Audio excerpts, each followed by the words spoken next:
The true leader who serves.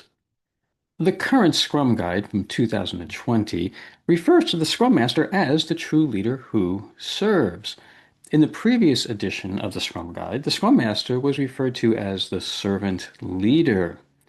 Now, servant leadership was a very popular term at that time.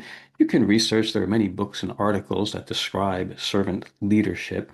That term has fallen out of favor, so I can understand why in the 2020 Scrum Guide we have a different term. But when I first read about the true leader who serves, it caused me to question if there are true leaders, doesn't that imply there are false leaders?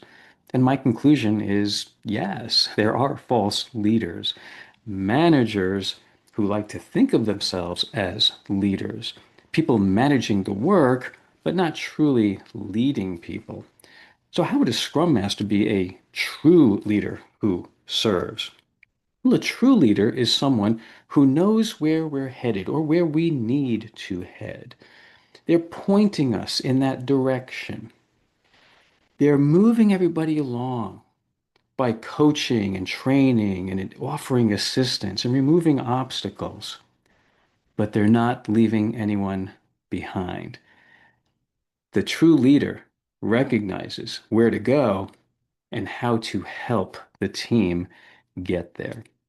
It's not just the team, though.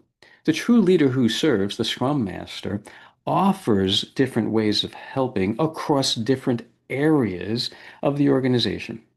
Now, the first area where the Scrum Master is going to provide this type of true leadership, of course, would be their Scrum team, product owner, developers, maybe even themselves as they're joining together as a single Scrum team. There's coaching, there's training, there's growth in self-management, there's removal of impediments. There's all these good things that help the Scrum team. And you can imagine that just from numerically counting the number of team members, you're going to have a majority of developers. So it seems reasonable that a good portion of that Scrum team focus will be resting on the developers, helping them.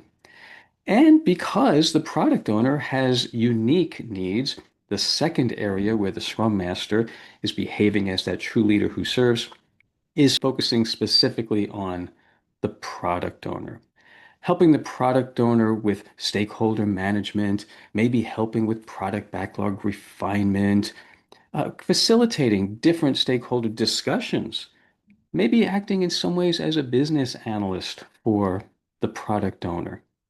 Now, the Scrum Master doesn't report to the product owner in that sense, that the product owner can just tell the Scrum Master what to do. Remember, the Scrum Master is someone who is serving. So they see the need and they step in and ask, how can I help here? Maybe I can take on some of these things for you.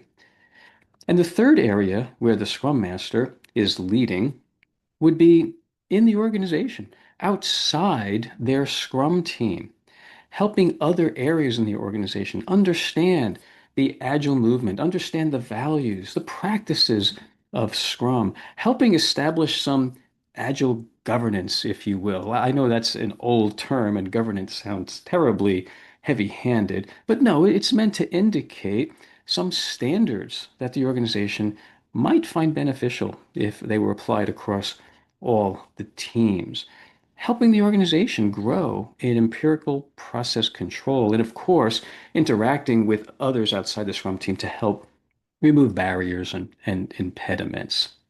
So if you're ever tempted to think that a Scrum Master is similar to a project manager, well, I'd ask you to consider these different aspects that we've just presented here. I think great project managers have these same abilities, but many of our project managers are so overwhelmed they don't really have the time to focus on these things. Scrum Master is dedicating themselves to being that true leader who serves.